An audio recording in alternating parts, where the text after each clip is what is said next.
शिव महापुराण की कथा जब संत की कुटिया के अंतर्गत हो तो ये मानकर चलना कि सारे तीर्थ सारे पुण्य हमको उसी समय प्राप्त हो जाते हैं।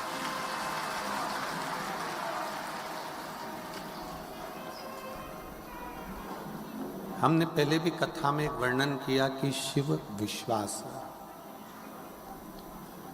शंकर भगवान एक भरोसा एक विश्वास और शिव को पाने के लिए सबसे ज्यादा जरूरी है आपका भरोसा, आपका विश्वास।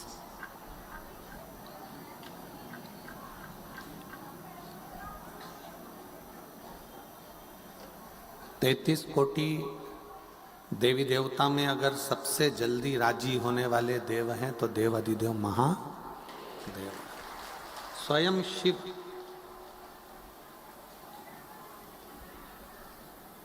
और इसका प्रमाण स्वयं गुरु नानक देव जी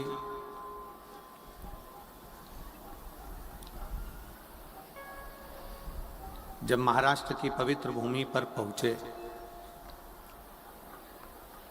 तो गुरु नानक देव जी के साथ में संत नामदेव जी थे।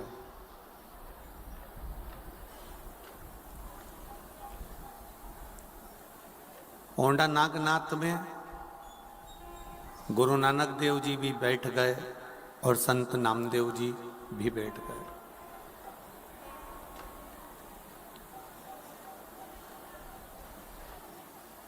थोड़ी देर बाद संत नामदेव जी ने गुरु नानक देव जी को प्रणाम कर कर कहा कि मैं अंदर शंकर का दर्शन करने के लिए जा रहा हूं, मत्था टेक कर आता हूं। गुरु नानक देव जी बोले ठीक है जाओ।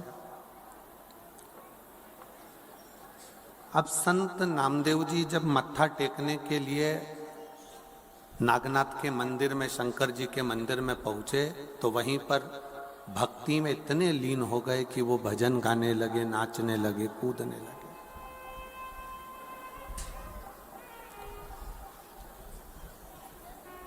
मंदिर के जितने पुजारी थे, मंदिर के जितने संत थे, पुजारी थे, पंडित थे, उन्होंने नामदेव जी को उठाकर मंदिर के पीछे फेंक दिया।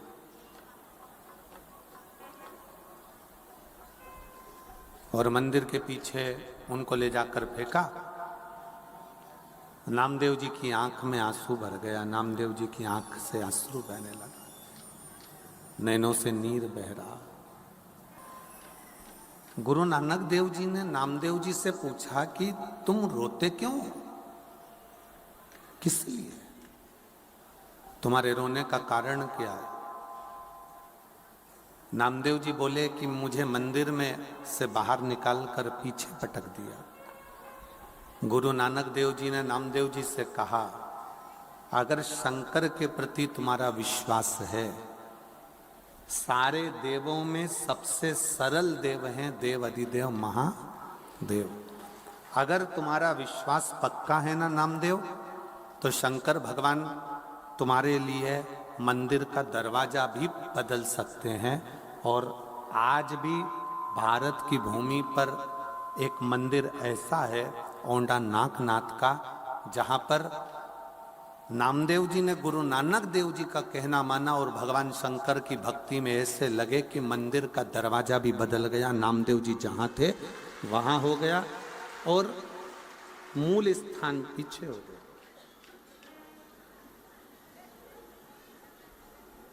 शिव महापुराण की कथा कहती है एक संत, साधु, सन्यासी, तपस्वी, साधक, उपासक जब अपनी वाणी से कुछ कहते हैं ना तो वो गलत नहीं होता। जैसे अभी श्री माननीय गोपाल जी कांडा जी कह रहे थे कि संत ने 2 रोटी दी और चटनी दी कि इससे खा ले। अब समझने वाला समझ जाता कि वो 2 रोटी नहीं 2 बालक ही एक संत ने गोदी में डाल दिए हैं कि ये 2 गोदी में बालक आ गए।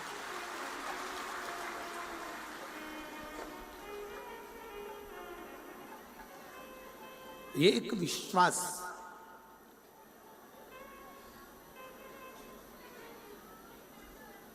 आज भी भारत की भूमि पर ऐसा मंदिर है औंढा नागनाथ का महाराष्ट्र में, जो मंदिर उल्टा है, बिल्कुल विपरीत। किसके लिए? एक संत के लिए, एक साधु के लिए, गुरुजन के लिए, तपस्वी जन के लिए।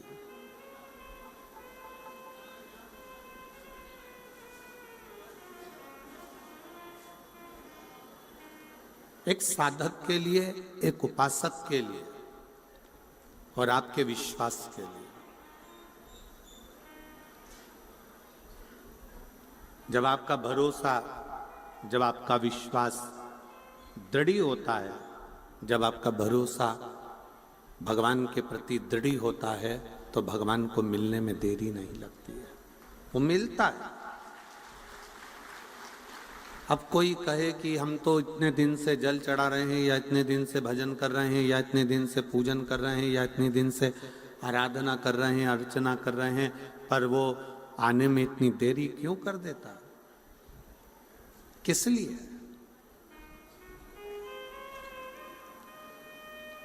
एक बच्चे को भूख लगी है, छोटा सा बच्चा है, भूख बहुत तेज लग रही है, मां के हाथ में दूध की बोतल रखी है, बच्चे को दूध नहीं पिला रही है, बच्चा रो रहा है, बिलख रहा है, बहुत रो रहा है, तो भी मां उस बच्चे को दूध नहीं पिला रही। पास में बैठी हुई एक महिला ने कहा, तुम्हारा बच्चा बिलख बिलख के रो रहा है, तुम इसको दूध क्यों नहीं पिला देते? तुम इसको दूध पिला दो, तुम्हारे हाथ में ये बोतल में दूध रखा हुआ है और तुम पिला नहीं रही हो। पूरी ट्रेन में जितने लोग सफर कर रहे थे, उनने कहा कि इस बच्चे को दूध पिला दो, तुम्हारे बोतल में रखा हुआ है, पर मां अपने बच्चे को दूध नहीं पिला रही, बच्चा बिलख बिलख कर रो रहा। क्यों? उस मां से पूछा गया कि तुम अपने बच्चे को दूध क्यों नहीं पिला रही हो? तब मां ने कहा, यह दूध बहुत गर्म है, अगर मैं अपने बच्चे को पिलाऊंगी तो उसका मुख जल जाएगा, इसलिए मैं उसको दूध नहीं पिला रही, इसलिए मैं उसको दूध नहीं पिला रही, ये बहुत गर्म है। दूध ठंडा हुआ, मां ने दूध बच्चे को दिया, बच्चे ने पिया, बच्चा दूध को पी लिया। दूध ठंडा कर कर मां अपने बच्चे को देती है। आपने अभी की अभी मांगा कि भगवान मुझे ये दे दो, भगवान मुझे वो दे दो, भगवान मुझे ये दे दो, और भगवान के देने में अगर देरी हो रही है तो भगवान को धन्यवाद देना कि तू मेरा बाप है, तू अच्छे से जानता है कि मेरे लिए क्या अच्छा होगा और क्या बुरा होगा।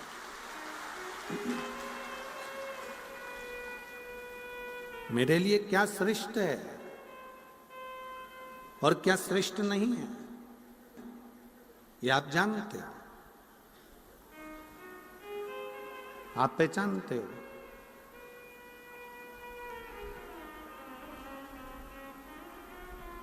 हो सकता है कि भगवान कुछ देना चाहता हो, देते देते हाथ को रोक लेता हो, समझ लेना कि कुछ उसमें विद्वत्ता हो, कुछ उसमें श्रेष्ठता हो, और देगा। जो तुम्हारे लिए श्रेष्ठ है वो देगा, उसकी श्रेष्ठता होगी।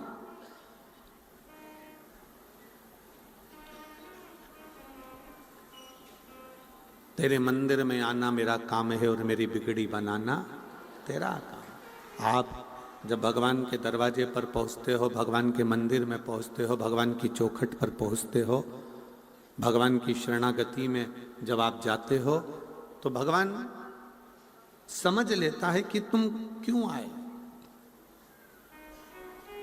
किस लिए पहुंचे।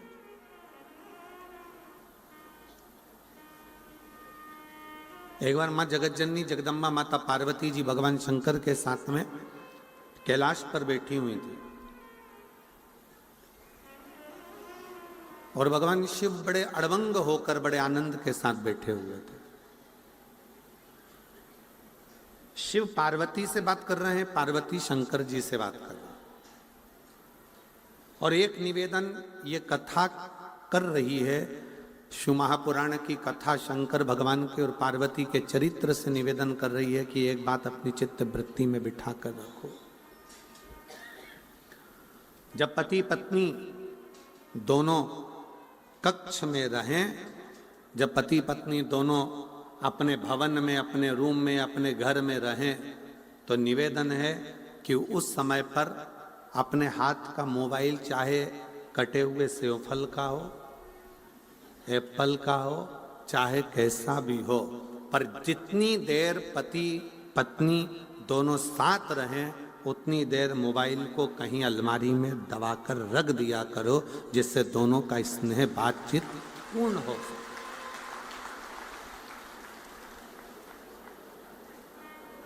हमने पहले भी एक कथा में कहा है कि मोबाइल जब से आया है इसने बहुत सी चीजों को बंद कर दिया। हमने पहले भी कथा में कहा जब से मोबाइल आया इसने बहुत सी चीजें खत्म कर दी। गोविंद जी, गोपाल जी, मोबाइल आया, पहले के समय में लोग मोबाइल, पहले रेडियो सुनते थे छोटा सा, अब मोबाइल आया तो रेडियो खत्म हो गया। पहले लोग पंचांग देखते थे, अब पंडित लोग पंचांग नहीं देखते, अब डायरेक्ट मोबाइल में देख लेते हैं। पंचांग, मोबाइल आया, पंचांग खत्म हो गया। पंचांग खत्म हुआ, रेडियो खत्म हुआ। पहले लोग टॉकीज जाते थे, फिल्म देखने जाते थे, मोबाइल आया तब से लोगों ने टॉकीज जाना, फिल्म देखना बंद कर दिया। टॉकीज खत्म, रेडियो खत्म, पंचांग खत्म।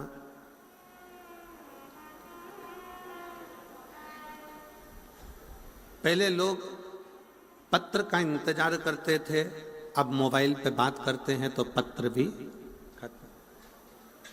मोबाइल आया, रेडियो खत्म हो गया, फिल्म खत्म हो गई, यहाँ तक कि पंचांग खत्म हो गए। और बचा कुचा था, पहले लोग टॉर्च लेकर चलते थे, जब से मोबाइल आया तब से टॉर्च भी खत्म हो गए। मोबाइल आने से टॉर्च खत्म हो गई, रेडियो खत्म हो गया, सब कुछ खत्म हो गया।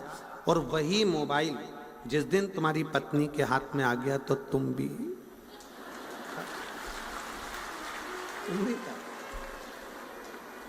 इसलिए सावधान इंडिया, थोड़ा सावधान रहिए।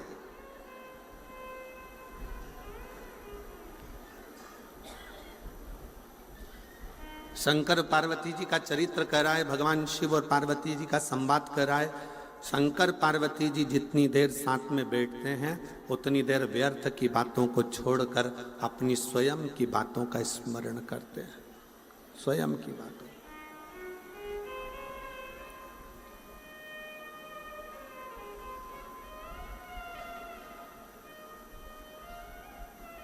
और शंभु शरणे पड़ी मांगू घड़ी रे घड़ी, दुख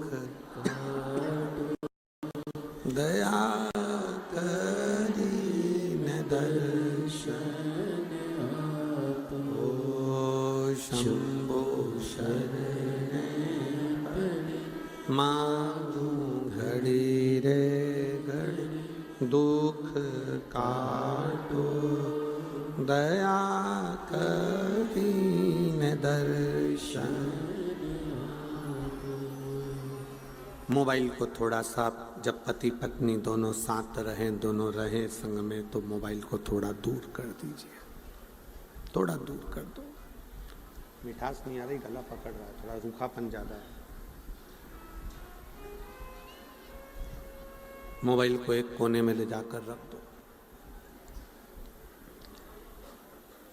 शिव जी और पार्वती माता, जगत जननी जगदम्बा और शंकर दोनों बैठे हैं, दोनों, और दोनों अपनी अपनी बातें कर रहे हैं।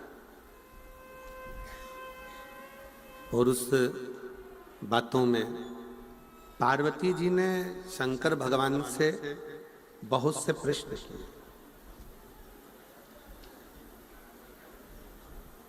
बहुत से प्रश्न।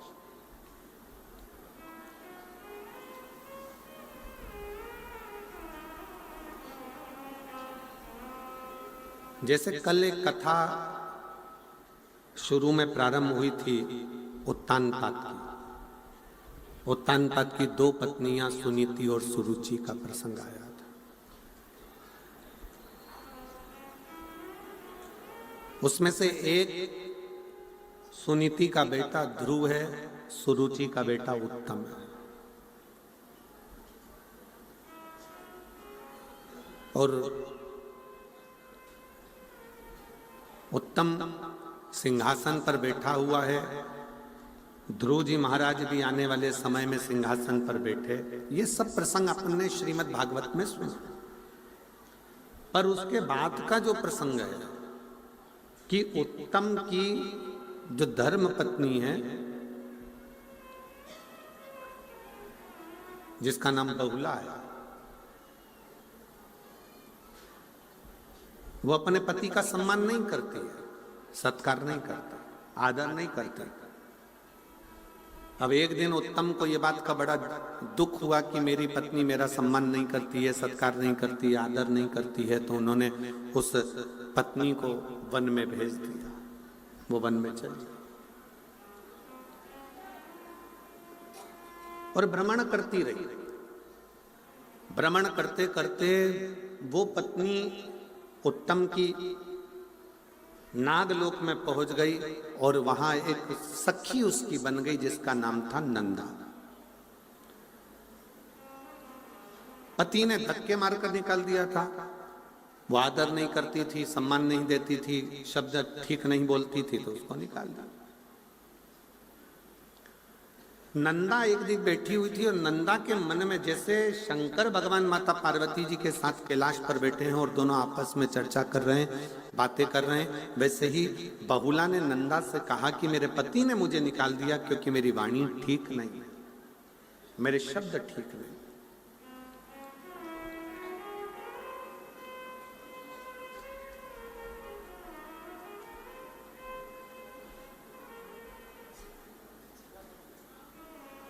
बहुला कहती है कि मैं कैसे अपने पति के पास वापिस पहुंच सकती हूं, कैसे? अभी एक कथा के प्रसंग में आपको कहा कि पति पत्नी जब भी रहें साथ में तो मोबाइल को उठाकर किसी अलमारी में कोने में पटक दो।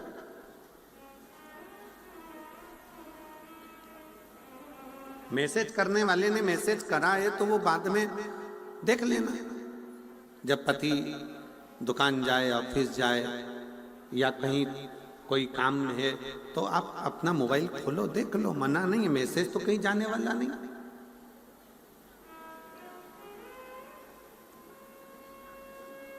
आज अदालत में जितने प्रॉपर्टी के केस नहीं है, आज अदालत में जितने चोरी के केस नहीं है, प्रॉपर्टी के केस नहीं है, जितने जमीन जायदाद के केस नहीं है, जितने कत्ल के केस नहीं है, आज अदालत में सबसे ज्यादा केस नए लड़का लड़कियों के तलाक के चल रहे हैं।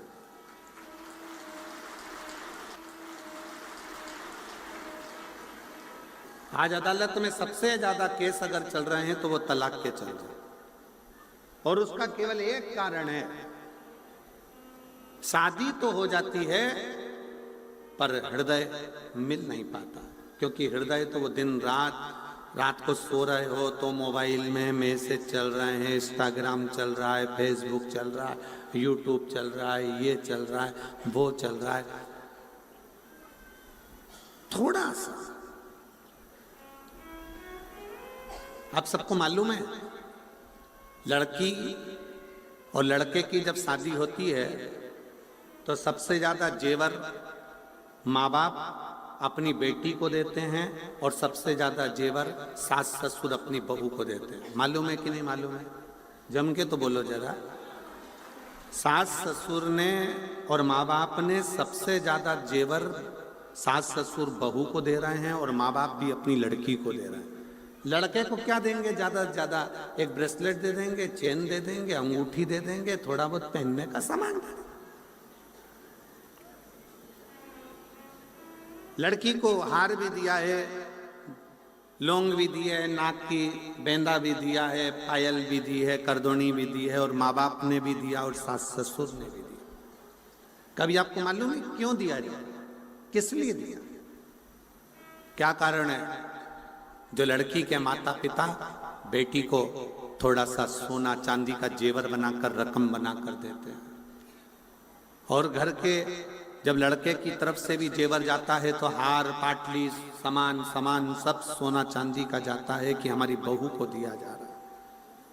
क्यों? उसका केवल एक कारण है, लड़की के माँ बाप जब लड़की को सोना देते हैं या जेवर देते हैं तो देने का कारण केवल इतना सा रहता है, साहब मेरी बेटी ये जो जेवर दिया है ना इससे भी ज्यादा कीमती है, इसलिए इस जेवर का कोई मायना नहीं, इसलिए इस जेवर को दिया जा। ये जेवर हमने इसलिए दिया है कि ये मेरी बेटी के आगे शून्य है।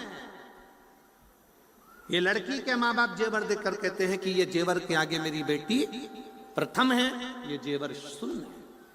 और सास ससुर अपनी बहू को हार पाटली करधोना मांग का टीका सारा जेवर चुन्नी बैस सब देते हैं। क्यों देते हैं? क्योंकि सास ससुर कहते हैं बेटी तू हमारे घर में आ रही है, इस जेवर की जितनी कीमत नहीं है जितने हमारे घर में रहने वालों की इज्जत की कीमत है,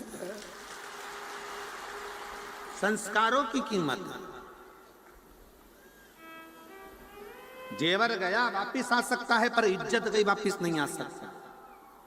घर के संस्कार चले गए वापिस नहीं आ सकते, ये जेवर तो फिर आएगा, फिर मिल सकता।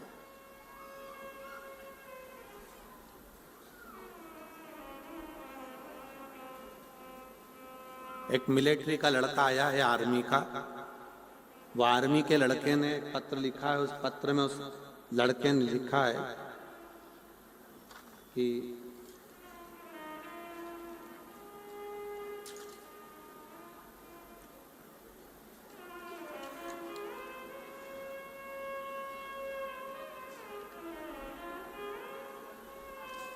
इस आर्मी के लड़के ने एक पत्र में लिखा है,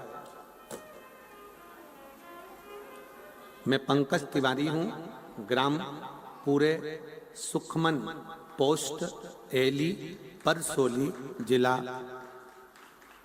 गोंडा से हैं, आ जाइए मेल पत्र जाना। इस बच्चे ने लिखा है, गुरुजी हमने आपकी कई कथाएं सुनी हैं और स्मरण भी किया है। मैं भारतीय सेना में हूं, पर जो व्यवस्था, मैं कांडा जी को धन्यवाद देना चाहूंगा कि जो व्यवस्था इस तारा बाबा की कुटिया में हुई वो व्यवस्था कहीं प्राप्त नहीं। मैं कांडा जी को धन्यवाद दूंगा, श्री गोविंद जी को, श्री गोपाल जी को, कि व्यवस्था की मूलता किसको कहते हैं। 1 2 3 4 ऐसे पंडालों को मिला और पीछे के सारे पंडाल मिला, इससे 9 पंडाल लगाए गए हैं। और 9 पंडाल में भक्तों के बैठने की व्यवस्था, उनकी आराम से सोने की व्यवस्था, भोजन व्यवस्था, ये सारी व्यवस्थाओं की मूलता कितनी विचित्र है।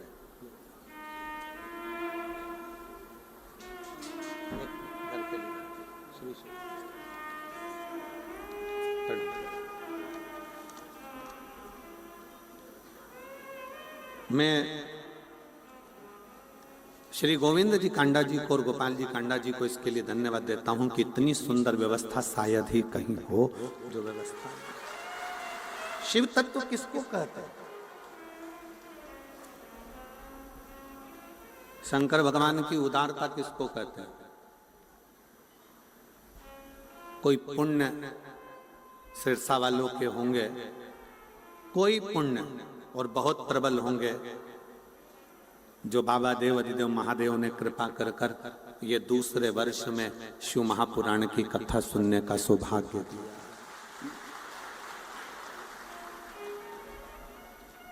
शिव की कृपा से और तेरी कृपा बिना ना हिले एक भी अणु, लेते हैं श्वास पे कृपा से तनु तनु। बखान क्या करूँ मैं राखों के ढेर का, चपटी भभूत में खजाना कुबेर का। हे गंगधार मुक्ति द्वार ओंकार तू, बोले ओंकार तू, आयो शरण तियारी शंभो तार तार तू। ये उसकी उदारता से मिला, ये उसकी कृपा से मिला, ये उसकी करुणा से मिला।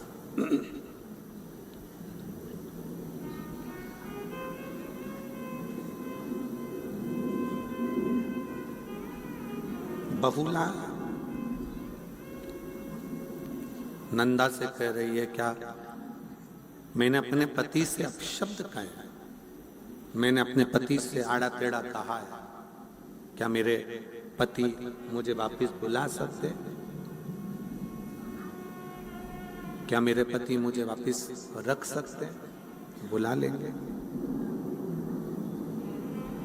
बुला सकते। नंदा ने कहा, जो दुनिया में कोई नहीं कर सकता वो स्वयं देवाधिदेव महादेव कर सकते हैं, स्वयं शिव। जो दुनिया में कोई नहीं कर सका, जो दुनिया में कोई नहीं कर पाया, वो केवल एक शंकर कर सकते हैं। मेरी जीजियों, मेरे जीजाओं, मेरी बेटियों, बेटाओं, मेरी माताओं, सबसे ज्यादा जरूरी है हमारा अच्छा व्यवहार।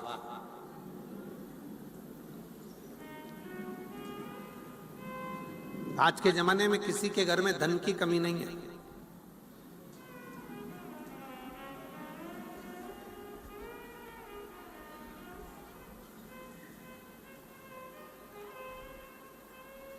आज के जमाने में सबसे बड़ी कमी है व्यवहार की।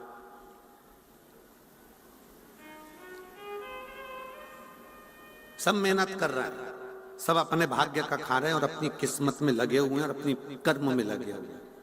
सब खूब मेहनत कर रहे हैं, खूब कमा रहे हैं, खूब खा रहे हैं, पर सबसे ज्यादा कमी हो गई है अच्छे व्यवहार की। मेरे शिवजी जैसा व्यवहार लेकर आओ। गले में विष भरा पड़ा है शंकर भगवान के और मस्तक पर गंगा रखी हुई है। कितना भी क्रोध तुम्हारे कंठ पर हो, पर भेजा ठंडा रखिए गंगा जैसा, भेजा ठंडा।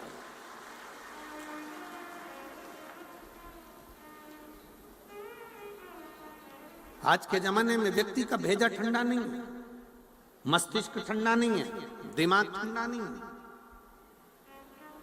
गुस्साया, क्रोध में आकर तलवार ली, चक्कू ली और मार दिया। कितनी देर लगी? चक्कू मारने में लगी कितनी देर? 10 मिनट।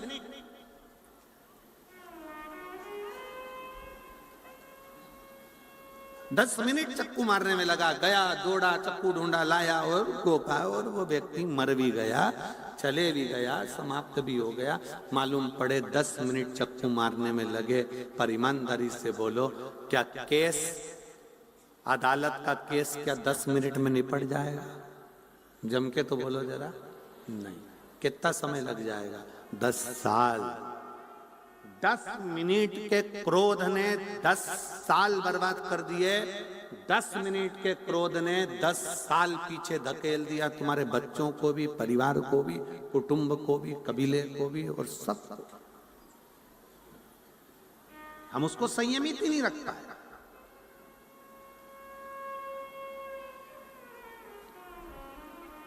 अगर चाहते तो गुरु नानक देव जी कह सकते थे, नामदेव तो जब मंदिर के पंडित जी ने निकाल कर बाहर फेंका है, जा वापिस जा। पर नामदेव जी को गुरु नानक देव जी ने शांति का पाठ पढ़ाया, शीतलता का पाठ पढ़ाया। जो बोले सो निहाल। गुरु नानक देव जी ने शांति का पाठ पढ़ाया और गुरु नानक देव जी ने कहा, नामदेव भले तुझे मंदिर से बाहर निकाल दिया पर तू चिंता मत कर, अगर तेरा विश्वास पक्का है, तेरा भरोसा पक्का है, तो वो मंदिर में रहने वाला शंकर भगवान भी तेरे लिए मंदिर का गेट पलट देगा। और पलटा। आपका विश्वास सबसे मूल है, आपका भरोसा सबसे मूल है, आपका भरोसा सबसे मूल है। अगर विश्वास नहीं है तो परमात्मा भी नहीं है, भरोसा नहीं तो भगवान भी नहीं है। भगवान नहीं है।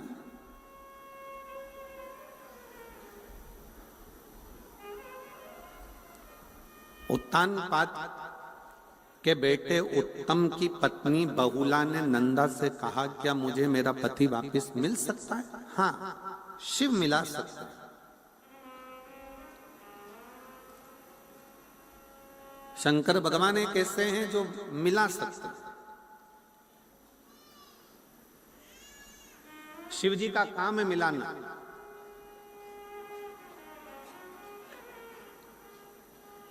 शंकर भगवान का काम है मिलाना।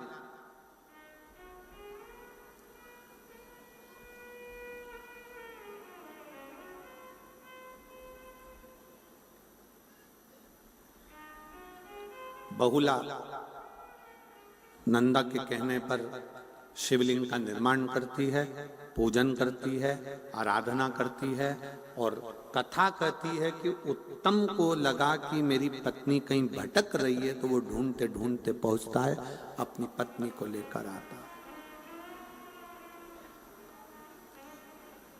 शिव महापुराण की कथा कहती है, अगर रिश्ते टूटने की कतार पर आ गए हैं, संबंध खत्म होने की कतार पर आ गए हैं, तो निवेदन है उन संबंध को अदालत तक लेकर मत जाओ। ले जाना है तो एक लोटा जल भर कर दोनों पति पत्नी शंकर के मंदिर जाओ, उसको जोड़ने का प्रयास करो। मंदिर तक जाओ, शिवालय तक जाओ, शंकर भगवान की चौखट तक जाओ।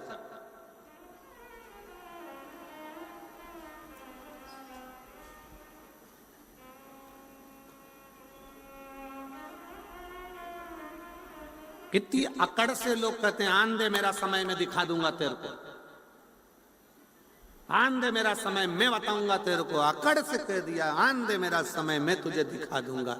छाती में दर्द हुआ, हॉस्पिटल ले गए, डॉक्टर ने कहा समय आ गया, ले और अकड़ ले, आन दे मेरा समय मैं दिखाऊंगा कि मैं क्या। दर्द उठा, हॉस्पिटल ले गए, डॉक्टर ने कह दिया समय आ गया। अब आईसीयू में पड़ा है, आईसीयू में पड़ा। अब क्या दिखाएगा? अब तो हरी झंडी ऊपर वाला दिखाएगा, अब तू क्या दिखाएगा?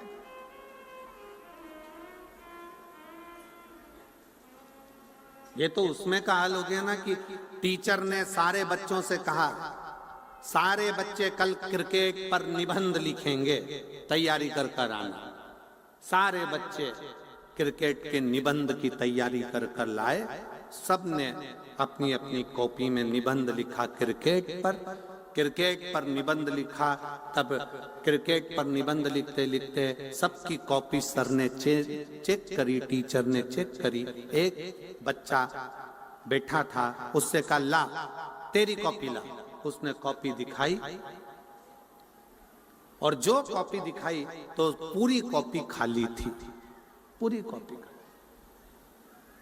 और नीचे लिखा था, पानी गिरने के कारण मैच स्थगित कर दिया गया। पूरी कॉपी खाली है, पूरी कॉपी खाली। और नीचे एक लाइन में लिख दिया, पानी गिरने के कारण मैच स्थगित कर दिया गया। टीचर को चक्कर आ गया। टीचर, अरे बेवकूफ है, पागल है, मैंने तुझे कहा था क्रिकेट पर निबंध लिखा, स्थगित हो गया तो कैसे लिखता? नीचे लिख दिया।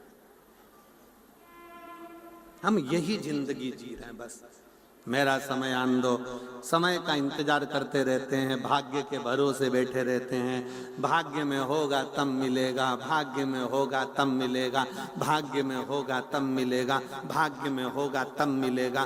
भाग्य के भरोसे मेरे शंकर भगवान नहीं कहते कि भाग्य के भरोसे बैठो। मेरे शंकर भगवान कहते हैं अपना कर्म करो, मेहनत करो। जब मेहनत करोगे तो भाग्य खुद लिखोगे, कोई दूसरा नहीं लिखेगा। आप मेहनत ही नहीं कर रहे और बैठे भाग्य के भरोसे।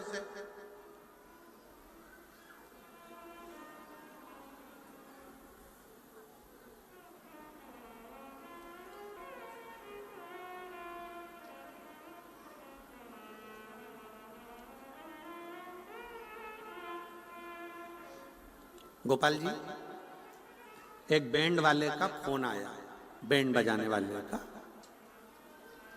वो पुंगी वाला बैंड, वैसा नहीं इंसान का बैंड बजा रहे, तो बैंड बजाने वाले का फोन आया सीहोर, और उन्होंने कहा गुरुजी से बोलो हमारा आजकल बैंड बाजे का धंधा सही चल नहीं रहा है, डीजे ने हमको फेल कर रखा है, बहुत तकलीफें आ रही हैं, बहुत। ऑफिस से फोन आया आशीष के पास। आशीष हमको बोला, कहे गुरुजी ऐसी ऐसी बात है। हमने कहा बैंड वालों से भी कहो कि अच्छी मेहनत करे, कुछ नया मेहनत कर कर आगे बढ़े, खूब परिश्रम।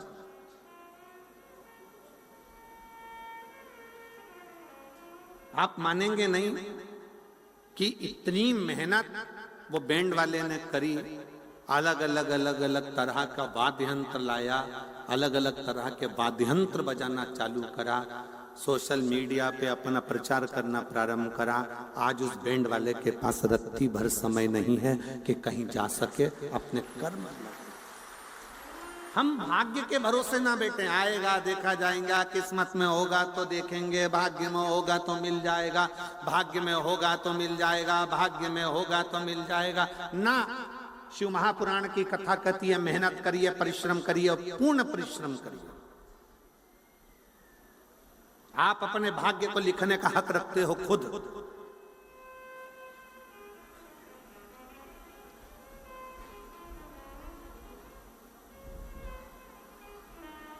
बहुला ने कहा क्या मेरे भाग्य में मेरा पति मुझे वापस मिल सकता है? नंदा ने कहा भाग्य तुम्हें लिखना पड़ेगा, थोड़ा व्यवहार चेंज करना पड़ेगा, अच्छी वाणी बोलना पड़ेगा, सम्मान के शब्दों को लाना पड़ेगा, अपने आप घर सुधर जाएगा।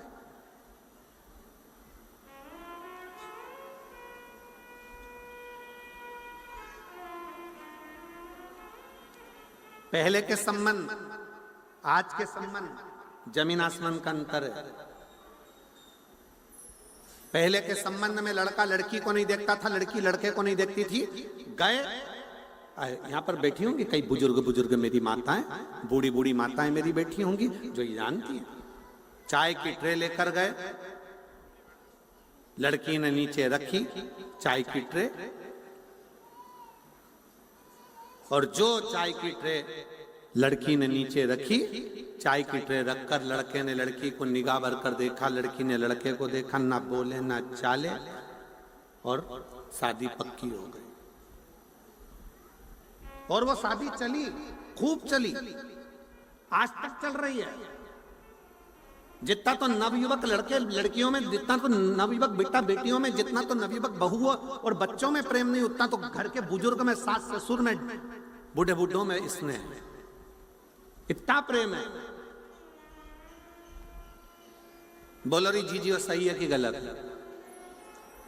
इतना प्रेम है उनका, इतना प्रेम कि अगर वो मान लो कहीं चली भी जाए, मान लो अगर बुजुर्ग हो गई, बूढ़ी हो गई माँ, बुजुर्ग है, और अगर वो मान लो कहीं चली भी गई तो तुरंत बार बार पूछेंगे काय को जा रही है, क्या करेगी जाकर, वहां क्या करना जाकर। और एक नवयुवक लड़का लड़की, एक नवयुवक बहू बेटा, पत्नी अगर चली गई तो ये तुरंत दोस्तों को फोन लगा कर कहते चलो जरा सिरसा घूम के आ।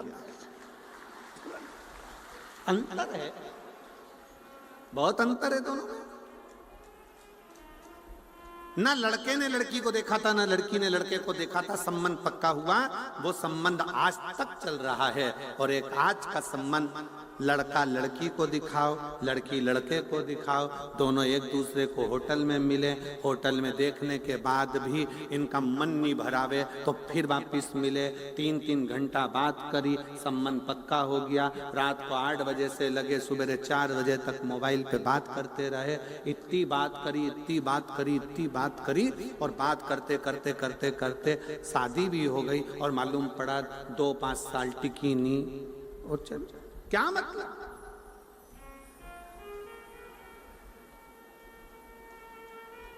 क्या मतलब? संबंध प्रेम के होना चाहिए, स्नेह के होना चाहिए।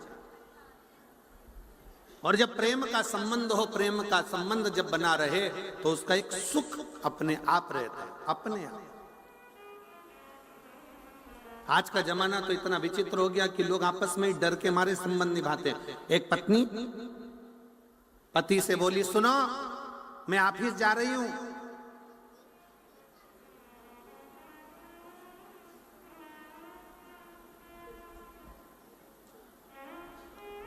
बच्चों के थोड़े से कपड़े बाथरूम में रखे हैं,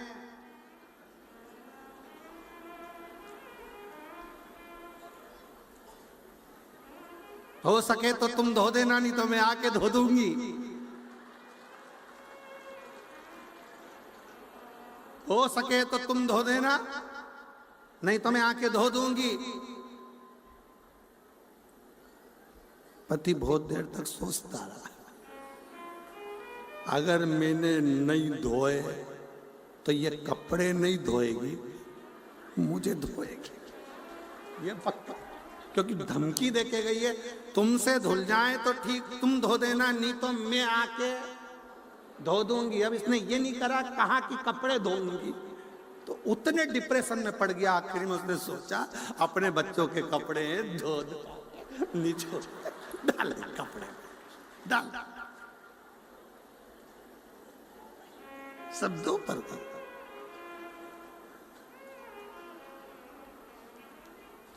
पत्नी ने आते से पूछा, धुल गए? धुल गए? पति बोला, मैं तुझे इतना प्रेम करता हूं। अब ये नहीं बोला कि तुझसे डरता हूं, इतना प्रेम करता हूं, मैंने धो दिया, सब धो दिया। शिव तत्व है, शंकर है, बड़ा अड़भंगा है इसमें। कितनी सुंदर एक बात आती है। एक बार भगवान शंकर से पार्वती जी बोली, गणेश जी महाराज मोदक के लिए तरस रहे थे, लड्डू चाहिए था गणेश जी को, और लड्डू रखे थे ऊपर। अब गणेश जी ऊपर चढ़े नहीं, और चूहा ऊपर चढ़ के लड्डू खा के नीचे आ जाए। अच्छा, चूहा एबला बहुत होता है, ये हमेशा बेकार चीज नहीं खाता, कपड़े में भी देख लेगा कौन सा कपड़ा अच्छा उसी को खाएगा, क्वालिटी चीज चाहिए। हमें तो लगता है आजकल के चूहे भी अच्छी कंपनी की है, उन्हें भी क्वालिटी का सामान चाहिए। बेकार पटल तो तुम देखो, एक चूहे की वो चूहा पकड़ने की होती है ना, है हाँ, पिंजरा, चूहादानी है। पर भगवान भी कहते हैं देखो, सब चीज एक जैसी नहीं रहती है। चूहे में चूहेदानी रहती है, साबुन में साबुनदानी रहती है, मच्छरदानी में मनुष्य रहता है। मच्छरदानी में कहाँ मच्छर रहता है? तो वो चूहे की जो दानी होती है ना, उसमें वो रोटी का टुकड़ा रख दे।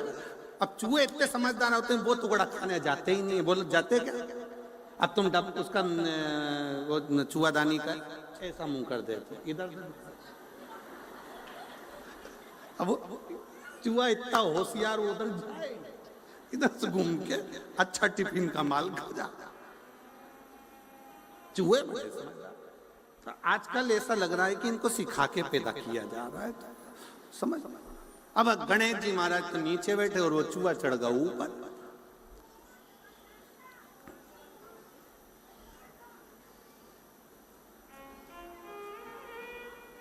और धोती खावे कुर्ता खावे, खावे नए नए रूमाल, गणेशा मेरी कुटिया में तेरो चूहा करत कमाल, गणेशा मेरी कुटिया।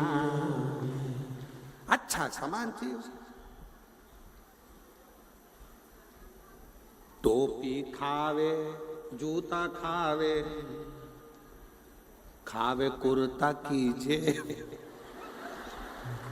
इतने समझदार है, पूरा कुर्ता छोड़ देंगे, उसकी जेब खा जाएंगे कि जैसे माल धरे नीचे सटक जा।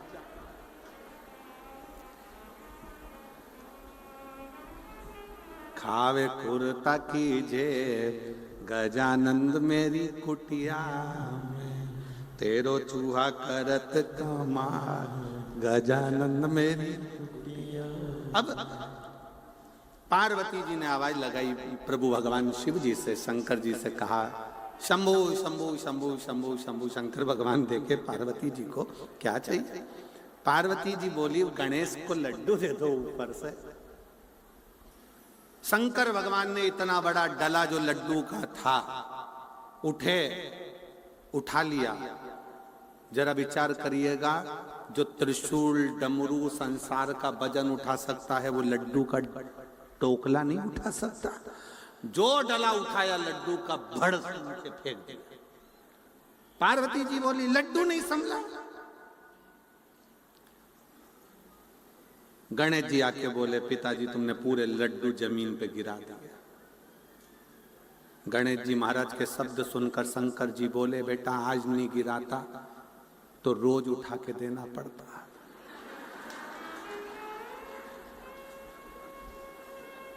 ये उसी में कहा ले, सास ने बहू से कहा मेरी नई बहू आई है, कितनी जोरदार आई है, बेटा क्या क्या बनाना आता है? बहू ने कहा मम्मी सारी चीजें आ जाती है। अच्छा चल आइसक्रीम बना। बहू ने खोली अटैची में से किताब, रेसिपी बुक। 2 लीटर दूध को धीमी आंच में तपाए, बेकिंग पाउडर डालो, हिलाओ, इलायची का एसेंस डालो, हिलाओ, ड्राई फ्रूट्स डालो, हिलाओ, फिर 1 घंटा फ्रिज में रख दो। दिया। 3 घंटे बाद सास फ्रिज खोल के पानी पीने गई तो उसमें उसने देखा 1 घंटा रखा था। सास ने पूछा बहू ये मंदिर का घंटा फ्रिज में किसने रखा?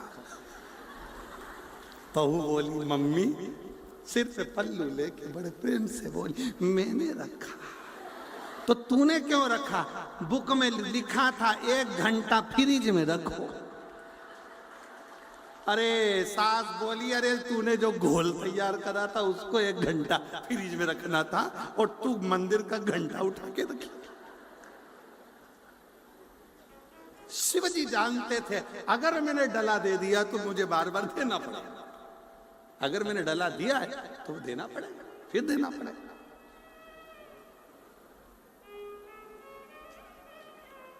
बहुएं बहुत समझदार होती मानो। सास कहते पानी भर के ला जा, मटका लेके गई, उसने सोचा पानी भर के लाऊंगी और सास को रोज पानी भरवाएगी, तो उसने क्या करा मटके का ही मुंह बांध दिया रस्सी में, दिया कुएं के अंदर, मटका पूरा टूट गया, मुंह बाहर आ गया, सिर पे रख के चली चोमली जैसे। सास ने पूछा पानी लाई तो क्या मटका तो नीचे ही कुएं में रह गया कि कैसी है तेरे को पानी भरना नहीं आता? बहू ने कहा मम्मी के घर नहीं भर पाती थी। सास ने सोचा रोज 250 रुपए का नुकसान कौन झेलेगा, रहने दे मैं खुद भर लाऊं, मैं खुद भर के कौन मुसीबत झेलेगा, कौन झेले मुसीबत को? शिव पुराण कर रही है, भगवान शंकर का चरित्र कर रहा है, शंकर भगवान का संवाद कर रहा है। भेजे को ठंडा रखो, मस्तिष्क को ठंडा रखो, अपने व्यवहार को श्रेष्ठ रखिए। और जिस समय आपका व्यवहार श्रेष्ठ होगा उस समय पर समझ लेना कि तुम्हारे परिवार को कोई नहीं तोड़ पाएगा, वो जुड़कर चलेगा, वो कभी बर्बाद नहीं। प्रेम। बहुला ने नंदा से कहा, क्या मुझे मेरे पति वापस मिल सकते? क्यों नहीं मिलेंगे? ऐसा कौन सा काम है जो नहीं मिल सकते? शिव की आराधना, शंकर की आराधना करो और शिव के सिवा कहीं दिल ना लगाना, शिव के सिवा कहीं दिल ना लगाना, वरना पड़ेगा तुझे आंसू बहाना, वरना पड़ेगा तुझे आंसू बहाना, शिव के सिवा कहीं दिल ना, शिव के सिवा कहीं दिल ना। भगवान देवाधिदेव महादेव की भक्ति कर। बहुला ने शंकर भगवान की जो भक्ति करी, पति का स्मरण आया और पति उसको लेकर घर गए। रिश्तों को जोड़ो, तोड़ो। पार्वती जी ने भगवान शंकर से कैलाश पर बैठे बैठे बहुत से प्रश्न किए और शिव जी भी पार्वती को बहुत सी बातें कर रहे। पहले ऐसा होता था, पति ऑफिस से आता था, दुकान से आता था, फैक्ट्री से आता था, तो रात्रि में विश्राम करने से पहले पति पत्नी दोनों बहुत बातें करते थे। व्यापार की, व्यवसाय की, घर की बहुत सारी गहन चिंतन होता था। आज के जमाने में ये सब बंद हो गया। आज के जमाने में पत्नी अपना मोबाइल, पति अपना मोबाइल, बच्चे अपना मोबाइल, और जो व्यवहारिकता होना चाहिए वो व्यवहारिकता सब समाप्त, सब समाप्त। एक बच्चा कुचा था तो ये सेल्फी ने बर्बाद कर दिया। जितने लोग प्रयाग में नहाने नहीं गए उतने सेल्फी खींचने गए पूरे प्रयाग, पूरे प्रयाग आधा सेल्फी। और निवेदन है, जितना सेल्फी मुस्कुराकर खींचते हो उतनी मुस्कुराहट तुम्हारे जीवन में प्रतिदिन लेकर आ जाओ तो भी काम चल जाए। उतनी मुस्कुराहट अपने जीवन में लेकर आओ। रोज प्रतिदिन आपके चेहरे पर मुस्कुराहट होना चाहिए, स्माइल होना चाहिए, चेहरे की प्रसन्नता होना चाहिए। और ये जीवन का एक सबसे बड़ा सूत्र है, आपके चेहरे की मुस्कुराहट कहीं नहीं जाना चाहिए।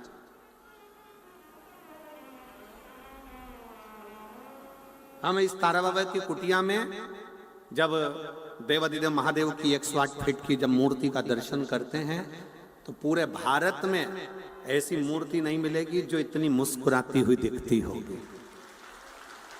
पूरे भारत में जितनी जितनी बड़ी बड़ी मूर्तियां बनी है, चाहे तुम पूरे भारत की, हरियाणा में भी 2-4 जगह कई जगह बनी हुई है, शुक्रताल वगैरह में बनी हुई है, कहीं कहीं बनी, बहुत सारी शिव जी की मूर्ति बनी, पर ऐसी मूर्ति जो 108 फीट की जिसके चेहरे की मुस्कुराहट आप रूप एक आनंद देते, आप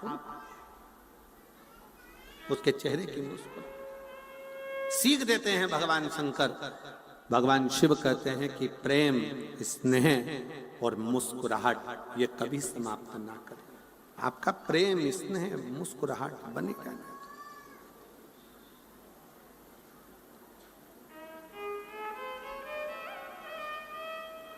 कितने प्रसन्न मेरे शंकर भगवान भस्मासुर को वर दे देते हैं कि जिस पे हाथ रखे वो ही भस्म, और वो भस्मासुर प्रैक्टिकल भी शंकर जी पे करता है। तो भी शंकर भगवान को दुख नहीं होता, भागते भागते शंकर भगवान हंसते, खूब हंसते। भगवान विष्णु ने पूछा, प्रभु क्यों हंस रहे हो? कि मैंने भस्मासुर को आशीर्वाद दे दिया कि जिस पे हाथ रखेगा वही भस्म। तो भगवान विष्णु ने पूछा, ये रोने की बात है कि हंसने की? शंकर भगवान बोले, रोने से काम क्या होगा, इसलिए हंस लूं तो अच्छा। मुस्कुरा।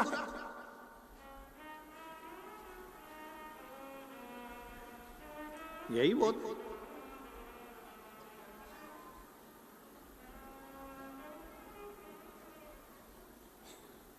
रावण को बाबा तूने लंका दिया, भस्मासुर को तूने कंकण दिया, उसी ने तेरा पीछा किया भोले बाबा। ओगरदानी त्रिकालदर्शी कैलाशी विनाशी शंकर की कथा कर रही है। शिव महापुराण की कथा वर्णन करती है, शिव तत्व कथा, शंकर भगवान का संवाद करता। शिव जी माँ जगज्जननी जगदम्बा पार्वती को लेकर कैलाश पर बैठे हैं। दोनों की व्यवहारिक बातें चल रही हैं।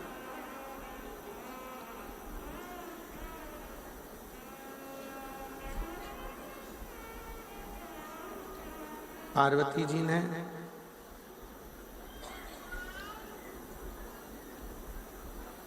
शिव जी से कुछ प्रश्न किए और हमने पहले भी कथा में कहा, फिर कहते हैं, जब पत्नी पति से कोई प्रश्न कर रही है या पति पत्नी से कोई प्रश्न कर रहा है, उसका उत्तर मुस्कुरा कर देना चाहिए, चिढ़कर नहीं। पत्नी ने प्रश्न किया और पति ने चिढ़कर उत्तर दिया, या पति ने प्रश्न किया पत्नी ने चिढ़कर उत्तर दिया, ये श्रेष्ठ नहीं। मेरे भगवान देवादिदेव महादेव भगवान शंकर से माता पार्वती जी प्रश्न कर रही हैं और शिव जी उसका उत्तर मुस्कुरा कर दे रहे हैं।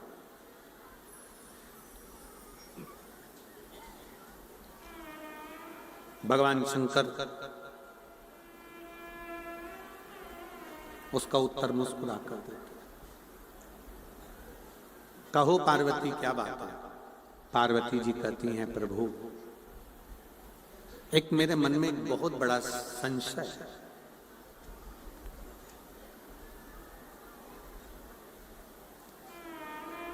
व्यक्ति कर्म की संलग्नता में लगा रहे कि भाग्य के भरोसे पर बैठा रहे। कर्म की संलग्नता हो कि भाग्य के भरोसे बैठना श्रेष्ठ है। भगवान शंकर कहते हैं, पार्वती एक बात अपनी चित्त वृत्ति में उतार कर रखिए। अपनी चित्त, एक व्यक्ति का जीवन का एक कर्म, भगवान शंकर कहते हैं, जब कोई एक लोटा जल लेकर मेरे मंदिर तक, मेरे शिवालय तक, मुझ तक जब कोई एक लोटा जल लेकर पहुंचता है ना, शंकर भगवान कहते हैं उस समय पर, उस व्यक्ति के घर से निकलने पर, मंदिर तक पहुंचने पर, वो जितना मनन चिंतन करता है हुआ आता है, जो सोचता हुआ विचार करता हुआ आता है, शंकर भगवान कहते हैं कि वो मेरे मंदिर तक पहुंचते पहुंचते उसका कार्य पूर्ण में अपने आप कर देता।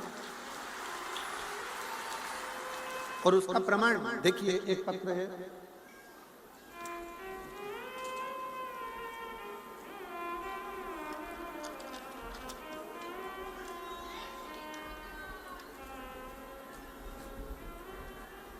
मेरा नाम कविता, जिला रोहतक,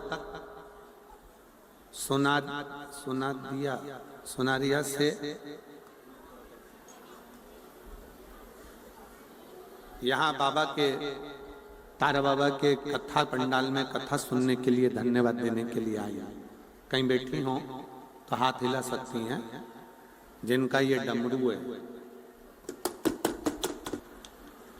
कहीं बैठी हो, आप ही हैं, आ जाओ, एक बेलपत्र ले जाना चाहिए। मेरा नाम कविता, जिला रोहतक से हूँ। मैं बाबा को यहाँ धन्यवाद देने के लिए आई हूँ। मेरी पीठ पर पिछले 7 साल से गठान थी। मैंने डॉक्टर से अल्ट्रासाउंड करवाया तो उसमें गांठ बताई थी। तब डॉक्टर से दवाई लेकर मैं वापिस आ गई और ननंद के कहने पर मैं सीहोर वाले गुरुजी कथा करते हैं, तुम उनका कथा सुनो और शिव जी पर 1 लोटा जल चढ़ाना प्रारंभ करो।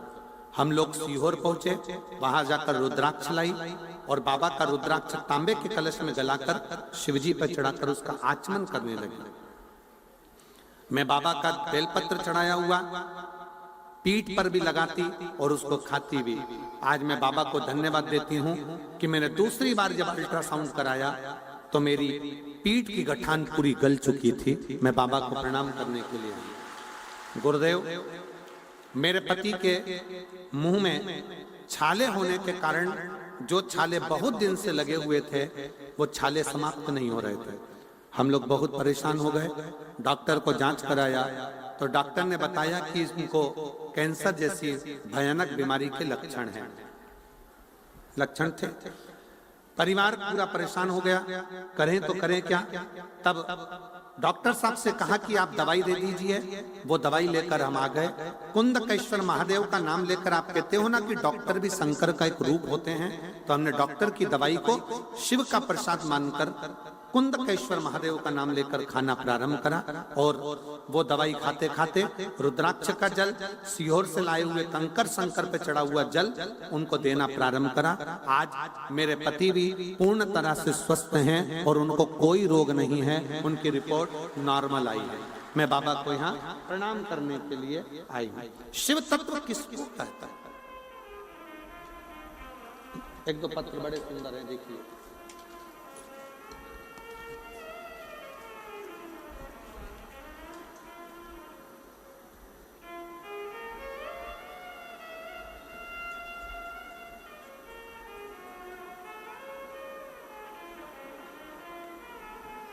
सुशीला देवी, तहसील भादरा, जिला हनुमानगढ़ से आई हैं। कहीं बैठी हो तो हाथ हिला सकती हैं।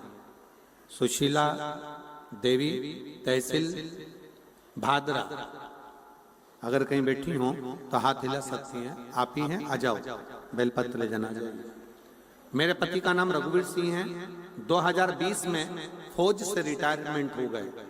2020 में रिटायरमेंट हुआ। 1 साल तक नौकरी ढूंढते रहे। 2 साल हो गया नौकरी ढूंढते ढूंढते, पर उनको दूसरी नौकरी नहीं मिल पाई।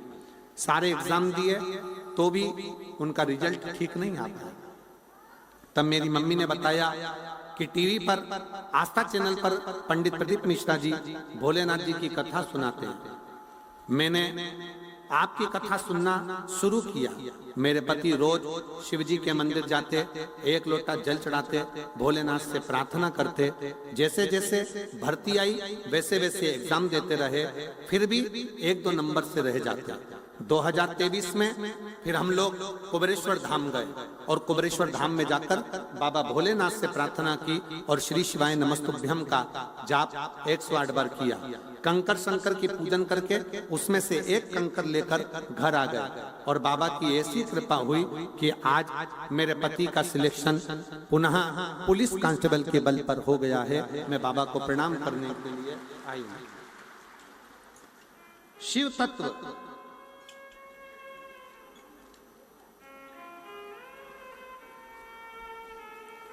और मैंने तेरे ही भरोसे बाबा, तेरे ही भरोसे हवा बिच उड़ती जावांगी बाबा, डोर हथो छड़ी में कटी जावागी भोले, मैं तेरी भगत शंभो, मैं तेरी भगत।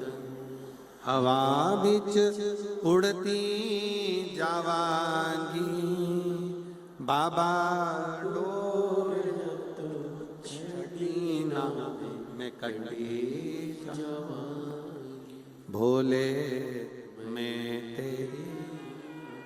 शिव तत्व कह रहा है, आपका जितना विश्वास है आपका जितना भरोसा है, आपकी जितनी दृढ़ता है, शिव को मिलने में देरी नहीं लगती है।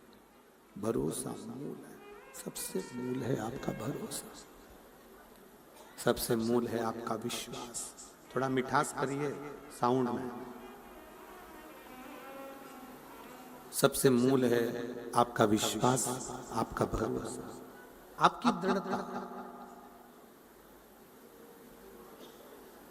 पार्वती जी भगवान शिव से कहती हैं, कर्म और भाग्य।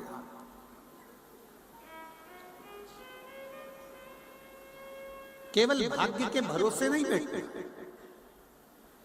शिव भगवान शंकर कहते हैं, अपनी मेहनत को, अपनी लगन को 4 गुना बढ़ाइए। मेरे बेटा बेटी जितने कंपटीशन एग्जाम में बैठ रहे हैं, जितने बच्चे 10th 12th का एग्जाम दे रहे हैं, जितने बच्चे कुछ नया करने का अगर जज्बा रखते हैं, तो उनसे निवेदन करूंगा कि अपनी मेहनत को बढ़ाओ, अपने परिश्रम को बढ़ाओ, अपनी लगन को बढ़ाओ। और जब आप अपना कर्म, अपनी मेहनत, अपनी लगन बढ़ाओगे, तो अपना भाग्य अपने कर्म के अनुसार खुद लिखते चले जाओगे और आगे बढ़ते चले जाओगे। संसार में कई लोग ऐसे हैं जो अपने भाग्य के भरोसे पर बैठे रहते हैं, देखा जाएगा, होगा, भगवान जब चाहेगा तब करेगा, भगवान जब चाहेगा तब करेगा। ना ना ना, मेहनत अपने को करो, परिश्रम अपने को करो। जितना जितना मेहनत करोगे, जितना जितना परिश्रम करोगे, जितनी जितनी मेहनत के पल पे आगे बढ़ोगे, उतना उतना सुख आपके जीवन में बढ़ता चले जाएगा। आप मेहनत करिए, परिश्रम से आगे बढ़िए। लगन बहुत जरूरी। शिव कथा कहती है, भगवान शंकर का चरित्र कहता है, शिव महापुराण की कथा कह रही है।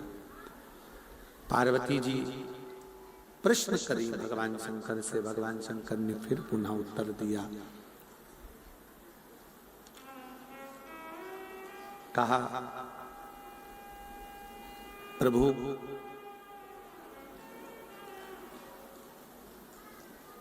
क्या भगवान भाग्य लिखकर नहीं भेजता है?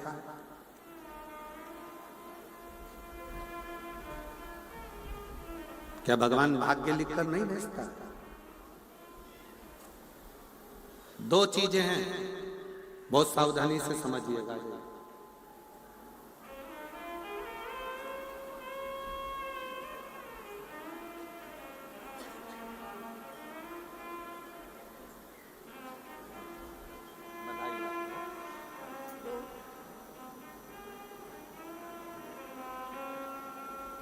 श्री शिवाय नमस्ते।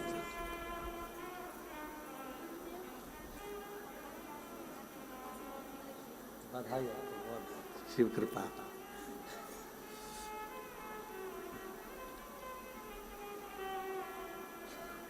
माता पार्वती जी ने पूछा भगवान शिव जी से, क्या विधाता भाग्य लिखकर नहीं भेजता? शंकर भगवान कहते हैं, पार्वती जी 2 चीजें हैं। एक पेन का लिखा हुआ और एक पेंसिल का लिखा हुआ। पेन का जो लिखा हुआ है उसको कोई मिटा नहीं सकता, पर जो पेंसिल का जो लिखा हुआ होता है उसको मिटाकर फिर लिखा जा सकता। पार्वती जी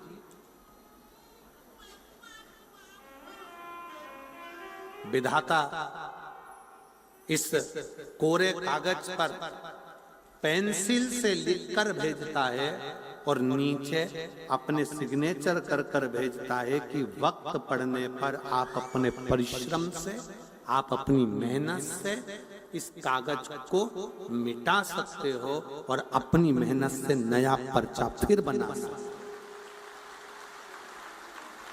कोई दूसरा नहीं। शिव महापुराण की कथा कहती है, शंकर भगवान पार्वती जी से कहते हैं, खांसी हमें चली है तो हमें खांसना है, छींक हमें आई है तो हमें छींकना है, सिर हमारा दुखा है तो गोली भी हमको खाना है, पेट में दर्द हमारे हुआ है तो दवाई भी हमको लेना है। उसी तरह अपना सुख और अपना दुख अपने को ही भोगना है, कोई दूसरा नहीं भोगता है। अपने कर्म का अपने को ही धारण करना है। क्या काम हो जो हो नहीं सकता।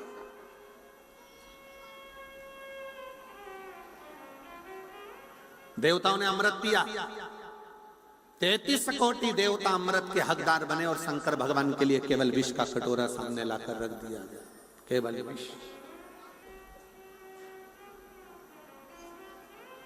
और विष का कटोरा जब शिव जी के सामने आया है, विष का कटोरा जब सामने रखाया है, तब पार्वती जी पूछ रही हैं भोलेनाथ जी से, ये हलाहल विष, इतना भयंकर विष आप पियोगे?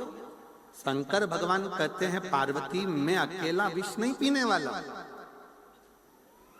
ये मत सोच कि मैं विष पीऊंगा, अकेला नहीं पी सकता। जीवन में जब दुख आता है, तकलीफ आती है, कष्ट आता है, बीमारी आती है, रोग आता है, तकलीफ आती है, बहुत बहुत कष्ट जब जीवन में आता है, बहुत बहुत तकलीफें जब जिंदगी में आती हैं, तो परिवार किस लिए होता है? उस दुख को झेलने के लिए। मैं अकेला नहीं, पार्वती इस विष को मैं और तुम दोनों धारण करेंगे, क्योंकि शिव और शक्ति दोनों मिल जाते हैं तो दुख कितना भी बड़ा हो वो अपने आप कटता चले जाता, अपने आप कटता। शिव और शक्ति का जो मिलन होता है, शंकर और पार्वती का जो मिलन होता है, शिव शक्ति के मिलन से वो दुख कटता चले जाता है, वो तकलीफ कटती चली जाती है, वो दुख अपने आप समाप्त होता चले जाता है। थोड़ा मीठा करिए, गला पकड़ रहा है बहुत तेज, मिठास दीजिए उसमें, एकदम रूखा रूखा आ रहा है।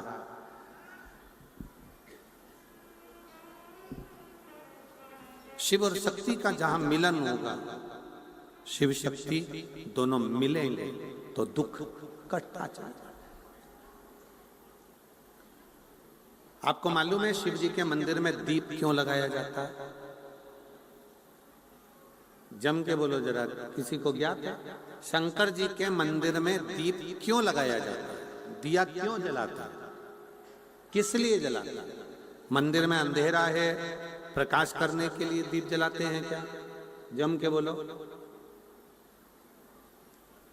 मंदिर में तुम्हारे दीपक की जरूरत है भगवान को, क्या इसलिए दीप जलाते हैं?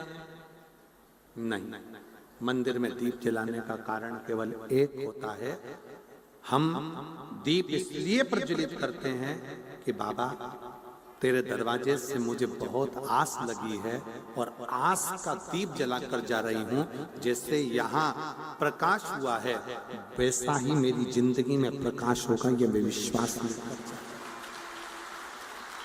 वैसा कि वैसे ही मेरे जीवन में, वैसा कि वैसे ही मेरी जिंदगी में प्रकाश होगा, ये मैं वो विश्वास लेकर, वो आस लेकर, वो विश्वास लेकर मैं जा रहा हूं।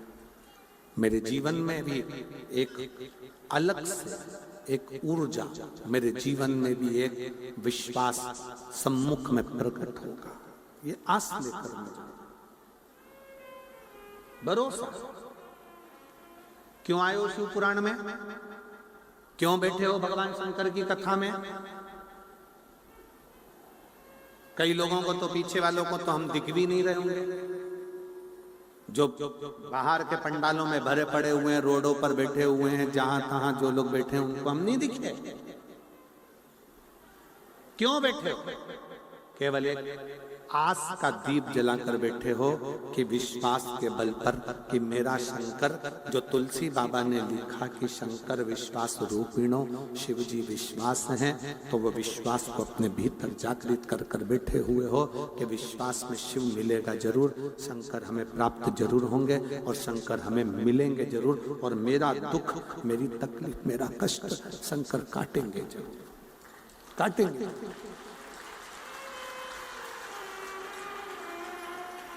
दुख मिटेगा जरूर, कष्ट मिटेगा जरूर। एक विश्वास शिव के प्रति जागृत करिए, एक विश्वास शंकर भगवान के प्रति जागृत करिए, भरोसा जागृत करिए।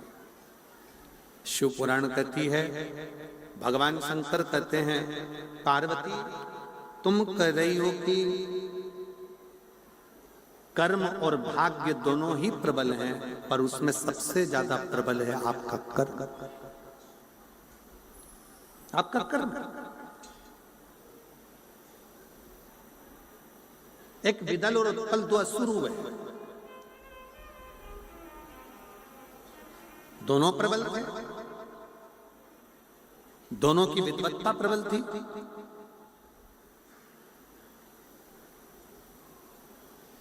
सब कुछ अच्छा कर्म करे, सब कुछ श्रेष्ठ करे, पर गलत दृष्टि मां जगत जननी की ओर कर दी, मां जगदम्बा की।